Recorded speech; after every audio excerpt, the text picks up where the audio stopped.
Hello guys, and welcome to my channel.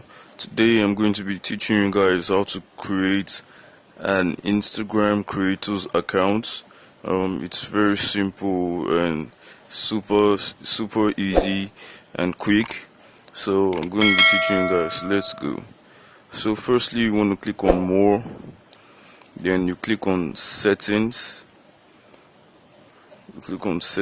Then you scroll down until you see switch to professional account. Then you click on it.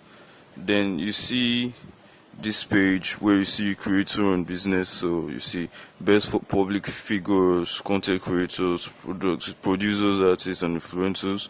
So you tick on it, then you press next. So you scroll up, no need to read this, then you press next. So in this area you're going to choose what your category is.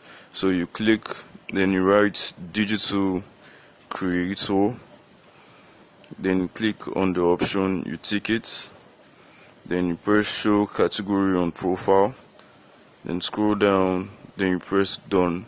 And that's the step to do this. Super simple. So please like, share and subscribe to my channel and watch my other videos. Thank you.